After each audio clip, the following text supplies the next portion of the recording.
الحمد لله رب العالمين والصلاة والسلام على سيد الأنبياء والمرسلين أما بعد فأعوذ بالله من الشيطان الرجيم بسم الله الرحمن الرحيم پڑھیے صلاۃ والسلام علیک یا رسول اللہ الصلاۃ والسلام علیک یا نبی اللہ الصلاۃ والسلام علیک یا نبی اللہ وعلى آلك واصحابك يا نور الله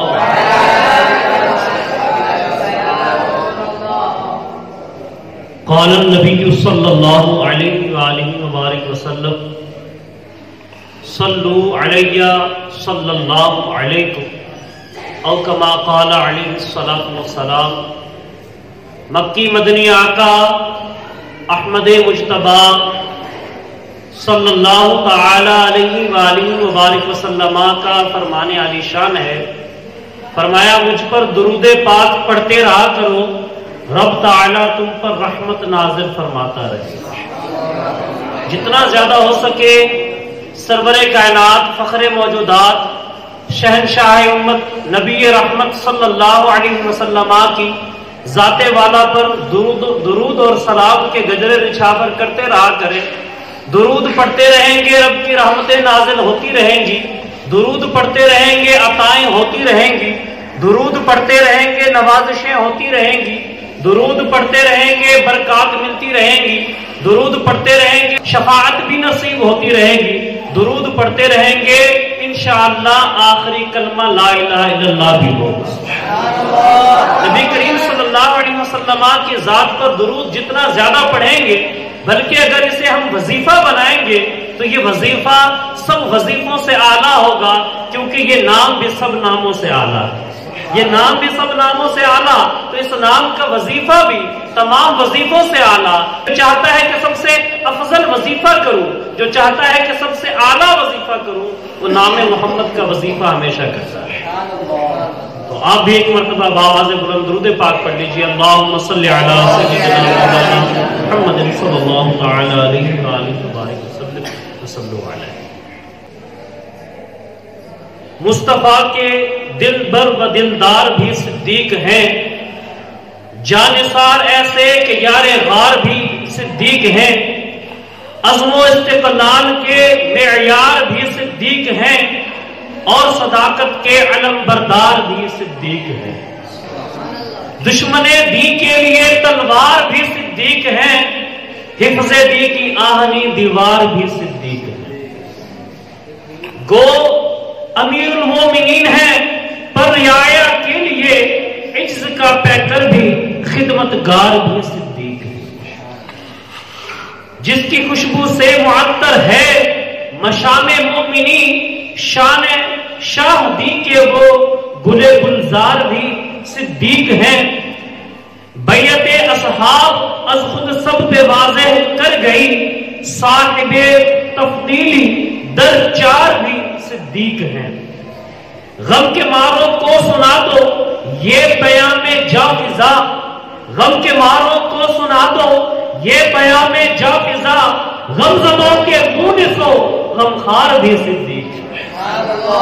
بڑھ رہی ہے جس کی عرفت دن بدن تابندگی، بڑھ رہی ہے عرفت جس کی دن بدن تابندگی، ایک ایسے کوکب کردار بھی صدیق ہے۔ حضرت ابوبکر صدیق رضی اللہ تعالی عنہ، سوال ذہن میں آتا ہے کہ صدیق کون ہے؟ صدیق کون ہے؟ امام اہل سنت فرماتے ہیں للہ للہ وہ امام الصدیقین اکمل اولیاء العارفین سیدنا صدیق اکبر رضی اللہ تعالی عنہ، جس نے حضور اقدس صلی اللہ تعالی علیہ وآلہ وسلم کی تعظیم محبت کو حفظ جان پر مقدم رکھا، حالانکہ جان کا مقدم رکھنا سب فرضوں سے اہم فرض ہے، لیکن آپ نے اپنی جان کو نبی کی محبت پر کیا رکھا؟ مقدم رکھا۔ اگرچہ باوجہ ظلم عدو مقابر وغیرہ نماز پڑھنے میں معاذ اللہ حالانکہ جان کا یقین ہو تو اس وقت ترک نماز کی اجازت ہوگی، جان کے ہلاک ہونے کا خوف ہو، لیکن حضرت ابوبکر صدیق رضی اللہ تعالیٰ عنہ نے اپنی جان سے بڑھ کر نبی کی جان کو پیارا سمجھا، نبی کے ساتھ آپ کی یہ محبت ہے، یہی تعظیم و محبت و جان ساری و پروانہ ماری شمع رسالت علیہ الصلوۃ والتحیہ ہے، جس نے صدیق اکبر کو بعد از انبیاء و مرسلین صلی اللہ تعالی علیہ واجمعین تمام جہان پر تفوق بخشا، اور ان کے بعد تمام عالم، تمام خلق، تمام اولیاء، تمام عرفاء سے افضل و اکرم و اکمل و اعظم کر دیا۔ وہ صدیق کہ جس کی نسبت حدیث میں آیا کہ ابو بکر کو کثرت صلاۃ و صوم کی وجہ سے تم پر فضیلت نہ ہوئی، بلکہ اس چیز کی سبب سے آپ کو فضیلت ہوئی جو آپ کے دل میں ثابت شدہ ہے۔ وہ کیا ہے؟ وہ نبی کریم صلی اللہ علیہ وسلم کا عشق ہے، وہ نبی کریم صلی اللہ علیہ وسلم کی محبت ہے، وہ صدیق کہ جس کی نسبت ارشاد ہوا کہ اگر ابو بکر کا ایمان میری تمام امت کے ایمان کے ساتھ وزن کیا جائے تو ابو بکر کا ایمان غالب آ جائے۔ وہ صدیق خود ان کے مولا اکرم و آقا اعظم صلی اللہ علیہ وسلم نے فرمایا کسی کا ہمارے ساتھ کوئی ایسا سلوک نہیں جس کا ہم نے عوض نہ ادا کر دیا ہو سوا ابو بکر کے، کہ ان کا ہمارے ساتھ وہ حسن سلوک ہے جس کا بدلہ اللہ تعالیٰ نے روز قیامت عطا فرمائے۔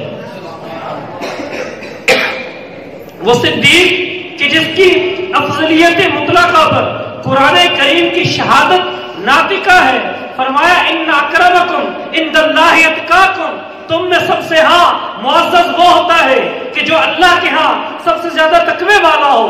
کوئی کسی کو مال و دولت کی کسوٹی پر تولتا ہے، اس کو ناپتا ہے، پھر دیکھتا ہے کہ جناب اس کا بینک بیلنس زیادہ ہے تو جناب یہ معزز ہے، کوئی جناب پرسنالٹی کو دیکھتا ہے، کوئی جناب حسن کو دیکھتا ہے، کوئی جناب جاہ کو دیکھتا ہے، کوئی مرتبے کو دیکھتا ہے، کوئی کیا سے کیا دیکھتا ہے، لیکن رب کائنات نے قرآن میں واضح ارشاد کر دیا، ارشاد فرمایا کہ مومنوں کے ہاں، مسلمانوں کے ہاں، مسلمانوں کے درمیان اللہ کے ہاں جو سب سے زیادہ معزز ہے وہ کون ہوتا ہے؟ جو سب سے زیادہ تقوی و پرہیزگاری والا شخص ہوتا ہے۔ ان اکرمکم عند اللہ اتقاکم، تم میں سب سے زیادہ معزز وہی ہے جو اللہ کے ہاں سب سے زیادہ کیا ہے جی؟ تقوی پرہیزگاری والا ہے۔ اب اسی پر ذرا کچھ اشعار ملاحظہ کیجئے گا، یہی ہے اکرمکم اور یہی ہے اتقاکم، یہی ہے۔ اس آیت کے ذرا تناظر میں اس کو سمجھیے گا بات کو، فرمایا کہ یہی ہے اکرمکم، سب سے زیادہ معزز بھی یہی ہے، حضرت ابوبکر صدیق رضی اللہ تعالیٰ عنہ کی ذات پر بات ہو رہی ہے، یہی ہے اکرمکم اور یہی ہے اتقاکم، یہی ہے ساری اثنین از ہما فی الغار، امیر خیر صحابہ، قوام دین الہ، وزیر خسر عالم، امام اہل وقار، نظام بزم خلافت، حسام رزم جہاد، خدا کے لشکر و جرار کے سپہ سالار، نہیں ہے بعد رسول ان کا مثل عالم میں، یہی ہے میرا عقیدہ اور یہی ہے راہ خیال۔ عقیدہ بھی یہی ہے جناب، انبیاء کے بعد آپ ہی سب سے افضل ہیں، انبیاء کے بعد آپ ہی سب سے اعلیٰ ہیں، آپ ہی کا مقام سب سے بڑا ہے، اور انشاءاللہ یہ اینڈ میں آپ کو یہ بھی جو ہے وہ بیان کروں گا کہ 1400 سال سے یہ عقیدہ ہے، اجماع امت ہے اس بات پر کہ تمام صحابہ سے افضل صدیق اکبر رضی اللہ تعالیٰ۔ سبحان اللہ۔ اچھا جی، آیت مبارکہ ہم سن رہے ہیں کہ ان اکرمکم عند اللہ اتقاکم، کہ تم میں سب سے زیادہ جو معزز ہے اللہ کے ہاں وہ کون ہوتا ہے؟ وہ ہوتا ہے جناب سب سے زیادہ پرہیزگار۔ یہ آیت حضرت ابوبکر صدیق رضی اللہ تعالیٰ عنہ کی ذات پر بالکل جو ہے وہ فٹ ہے اور آپ کی شان میں آیت مبارکہ ناطق ہے۔ اور قرآن پاک میں اللہ پاک نے یہ بھی ارشاد فرمایا کہ قریب ہے کہ جہنم سے بچایا جائے گا، وہ کون ہوگا؟ وہ جو سب سے زیادہ پرہیزگار ہوگا۔ اب یہ آیت کریمہ بھی آپ کی شان پر، آپ کی افضلیت پر ناطق ہے۔ اب بشارت آیت اولا ان آیت کریمہ سے وہی مراد ہے جو افضل و اکرم امت مرحومہ ہے، اور وہ نہیں مگر اہل سنت کے نزدیک صدیق اکبر رضی اللہ تعالیٰ۔ اعلیٰ حضرت فرماتے ہیں کہ اس آیت پہلی آیت سے جو مراد ہے وہ حضرت ابوبکر صدیق رضی اللہ تعالیٰ عنہ ہے، اور تفضیلیہ و روافض کے نزدیک یہاں امیر المومنین مولا علی رضی اللہ تعالی عنہ ہے، مگر اللہ عز و جل، اللہ عز و جل کے لیے حمد ہے کہ اس نے کسی کی تلبیس و تدلیس اور حق و باطل میں آمیزش و آویزش کو جگہ نہ چھوڑی۔ آیہ کریمہ نے ایسے وصف خاص سے اتقا کی تعین فرما دی جو حضرت صدیق اکبر کے سوا کسی پر صادق نہیں آ سکتا۔ اب روافض جو مرضی کہتے رہے، تفضیلی جو مرضی کہتے رہے، لیکن اللہ کریم نے قرآن میں جو آیت بیان فرما دی وہ حضرت ابوبکر صدیق رضی اللہ تعالیٰ عنہ کی ذات پر صادق کر دی۔ جزوی فضیلت ہر ایک کی اپنی جگہ، ہر ایک کی جزوی فضیلت اپنی جگہ، لیکن جب بات افضلیت کی ہوگی تو وہ حضرت ابوبکر صدیق رضی اللہ تعالیٰ عنہ کا نام آئے گا۔ اچھا، وہ صدیق جنہیں حضور صلی اللہ علیہ وسلم نے فرضیت حج کے بعد پہلے ہی سال میں امیر الحجاج مقرر فرمایا اور انہیں کو اپنے سامنے اپنے مرض الموت شریف میں اپنی جگہ امام مقرر فرمایا۔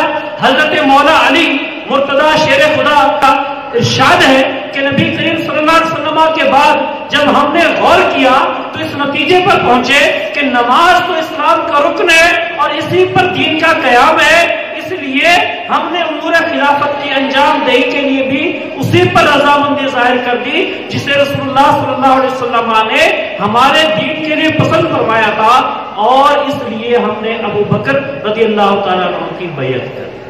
نبی کریم صلی اللہ علیہ وسلم جن کو مصلی پر کھڑا کر رہے ہیں جو کہ نماز سب سے بڑی عبادت ہے، تو آپ فرماتے ہیں کہ ہم نے یہی سمجھا کہ جب مولا کہنا شیر خدا یہ فرما رہے ہیں کہ ہم نے یہی سمجھا کہ جب نماز کے مصلی پر حضور صلی اللہ علیہ وسلم نے حضرت ابوبکر صدیق رضی اللہ تعالیٰ عنہ کو کھڑا کیا تو تمام خلیفہ میں افضل بھی آپ ہی ہے اور ہم سب نے آپ کے ہاتھ پر بیعت کر۔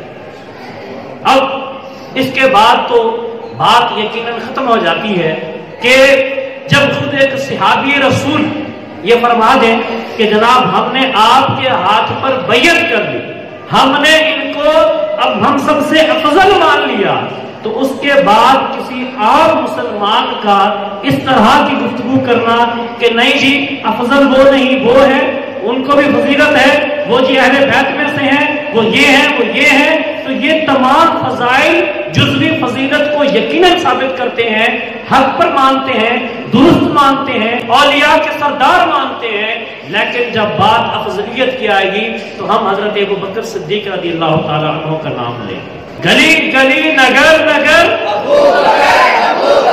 گلی گلی نگر نگر گلی گلی نگر نگر۔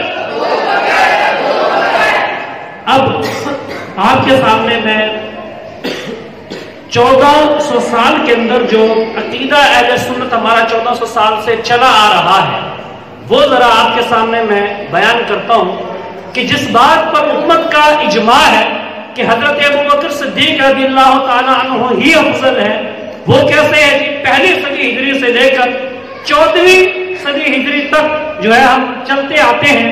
اب ذرا دیکھتے ہیں کہ سب سے پہلے حضرت علی شیر خدا کرم اللہ تعالی وجہہ الکریم آپ کیا فرماتے ہیں؟ آپ فرماتے ہیں کہ لا اجد احدا فضلنی علی ابی بکر و عمر الا جلدته حتى المفتری۔ آپ فرماتے ہیں جب میں نے کسی ایک شخص کو دیکھا کہ جو مجھے حضرت ابو بکر اور حضرت عمر پر فضیلت دے رہا ہو تو آپ فرماتے ہیں کہ میں اسے کس کی سزا دوں گا؟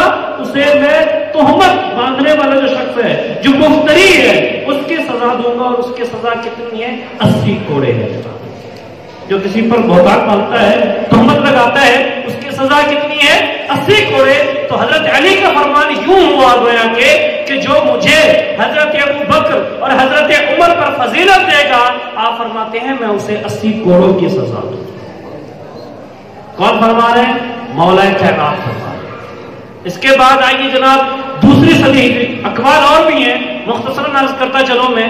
دوسری صدی ہجری کے اندر اگر ہم آئیں، امام اعظم سب سے بڑے امام جی ہے جی، چاروں اماموں میں سے سب سے بڑے امام، استاد ہیں بلکہ دیگر اماموں کے، تو آپ کیا فرماتے ہیں؟ آپ فرماتے ہیں کہ نقر بأن افضل هذه الامة بعد نبینا محمد صلی اللہ علیہ وسلم ابو بکر صدیق ثم عمر ثم عثمان ثم علی رضی اللہ عنہم اجمعین.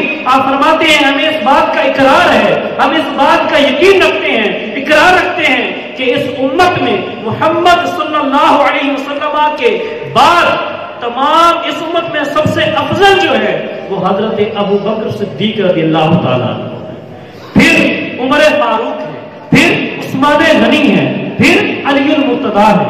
اللہ تعالیٰ ان سب سے راضی ہے. یہ جناب دوسری صدی ہجری کے اندر امام اعظم کا ہمیں عقیدہ ملتا ہے. اور اسی کے ساتھ تیسری صدی ہجری کے اندر ہمیں کیا عقیدہ ملتا ہے جی؟ تیسری صدی ہجری کے اندر امام شافعی علیہ رحمہ کا یہ ہمیں عقیدہ ملتا ہے. آپ کا یہ فرمان ہے، فرماتے ہیں یقول فی الخلافت والتفضیل ابو بکر و عمر و عثمان و علی. آپ فرماتے ہیں خلافت اور تفضیل کی اگر بات ہو تو فرماتے ہیں سب سے پہلا نام آئے گا حضرت ابو بکر صدیق رضی اللہ تعالیٰ عنہ، اور آئے گا نام حضرت عمر فاروق کا، پھر آئے گا عثمان غنی کا، اس کے بعد آئے گا شیر خدا علی المرتضیٰ رضی اللہ تعالیٰ. اچھا جی، اس کے بعد اگر چلے ہم آگے اور چوتھی صدی ہجری کے اندر اگر ہم آئیں، یہاں پر دیکھیں تو یہاں فقیہ ابو اللیث سمرقندی رحمۃ اللہ تعالیٰ علیہ کا عقیدہ ہمیں ملتا ہے. وہ یہ ہے، آپ فرماتے ہیں قالا، کیا فرماتے ہیں جی؟ اجمعوا علی ان خیر هذه الامه بعد نبیها ابو بکر ثم عمر. آپ فرماتے ہیں جی تمام امت کا اس بات پر اجماع رہا ہے کہ اس امت میں سب سے بہتر نبی اکرم صلی اللہ علیہ وسلم کے بعد سب سے جو افضل ہے وہ کون ہے؟ وہ ابو بکر ہے، پھر اس کے بعد حضرت عمر فاروق رضی اللہ تعالیٰ. اب اس کے بعد آگے چلیے جی، اس کے بعد ہم آتے ہیں جناب پانچویں صدی ہجری کے اندر سید علی بن عثمان حجویری داتا گنج بخش رحمۃ اللہ تعالیٰ علیہ، المعروف داتا گنج بخش رحمۃ اللہ تعالیٰ علیہ، ان کا کیا عقیدہ ہے؟ آپ فرماتے ہیں جی کہ تمام سے افضل، تمام یعنی صحابہ سے افضل نبیوں کے بعد حضرت ابو بکر صدیق رضی اللہ تعالیٰ عنہ. اس کے بعد آئے چھٹی صدی ہجری کے اندر امام غزالی رحمۃ اللہ تعالیٰ علیہ فرماتے ہیں کہ وَعَنْ يُعْتَقَدَ فَضْلُ الصَّحَابَةِ تَرْتِيبَهُمْ. عقیدہ یہ ہوگا صحابہ کی فضیلت میں ترتیب کے حوالے سے اعتقاد جو ہوگا وہ یہ ہوگا کہ ان افضل الناس بعد نبی صلی اللہ علیہ وسلم، تمام لوگوں میں نبی کریم صلی اللہ علیہ وسلم کے بعد یعنی انبیاء کے بعد جو نبی کریم صلی اللہ علیہ وسلم آخری نبی، ان کے بعد اب تمام لوگوں کی باری جب آئے گی تو ان میں ہم دیکھیں گے کہ سب سے زیادہ فضیلت والے کون ہیں؟ فرمایا ابو بکر ثم عمر ثم عثمان ثم علی. سب سے پہلے حضرت ابو بکر، پھر حضرت عمر، پھر حضرت عثمان، پھر حضرت علی رضی اللہ تعالیٰ. اب ساتویں صدی ہجری کے اندر آئے، چھٹی میں ساتویں میں دیکھیں امام راضی کا قول ملتا ہے، مفسرین کے اس بات پر اجماع ہے کہ اولو الفضل جو قرآن میں کہا گیا اولو الفضل، اس سے مراد حضرت ابو بکر صدیق رضی اللہ تعالیٰ. اچھا جی، آٹھویں صدی ہجری کے اندر آئے سید مخدوم جہاں گشت جہانیہ رحمۃ اللہ تعالیٰ علیہ. آپ کیا فرماتے ہیں؟ آپ فرماتے ہیں بہترین لوگوں یعنی انبیاء کے بعد حضرت ابو بکر رضی اللہ تعالیٰ عنہ افضل ہیں، پھر حضرت عمر فاروق، پھر عثمان غنی، پھر حضرت علی المرتضیٰ شیر خدا. اس کے بعد آگے جناب نویں صدی ہجری کے اندر، نویں کے اندر حافظ ابن حجر عسقلانی آپ فرماتے ہیں کہ ان الاجماع، کہ بے شک اجماع ان عقیدہ منعقد ہوا بین اہل سنت، اہل سنت کے درمیان جس بات پر اجماع منعقد ہوا ہے ترتیب کے اندر وہ یہ ہے جناب کہ سب سے جو افضل ہے وہ حضرت ابو بکر صدیق رضی اللہ تعالیٰ. اور اس کے بعد 10ویں صدی ہجری کے اندر آئے تو امام زکریا انصاری یہ فرماتے ہیں کہ حضرت ابو بکر صدیق رضی اللہ تعالیٰ عنہ ہوا افضل الصحابہ، تمام صحابہ سے افضل آپ ہیں. اس کے بعد جناب 11ویں صدی ہجری کے اندر آئے تو مجدد الفسانی آپ فرماتے ہیں کہ حضرت ابو بکر و عمر کی فضیلت باقی تمام پر اس امت کا یہ قطعی طور پر اجماع اس پر موجود ہے. اس کے بعد اگر ہم آئیں جناب 12ویں صدی ہجری کے اندر تو شاہ ولی اللہ محدث دہلوی رحمۃ اللہ تعالیٰ علیہ آپ کے حوالے سے بھی یہی ملتا ہے کہ شیخین یعنی حضرت ابو بکر صدیق رضی اللہ تعالیٰ عنہ اور حضرت عمر فاروق رضی اللہ تعالیٰ عنہ یہی جو ہیں تمام صحابہ سے افضل ہیں. پھر جناب 13ویں صدی ہجری کے اندر آئے تو اس میں اگر ہم دیکھیں تو خواجہ شمس الدین سیالوی فقہ اکبر کے حوالے سے ایک حدیث نقل کرتے ہیں. وہ فرماتے ہیں کہ افضل الناس من بعدی، حضور علیہ السلام نے فرمایا کہ میرے بعد تمام لوگوں میں سب سے جو افضل ہیں وہ حضرت ابو بکر ہیں، پھر حضرت عمر ہیں، پھر حضرت عثمان ہیں، پھر حضرت علی رضی اللہ تعالیٰ. اور جناب 14ویں صدی ہجری کے اندر آئے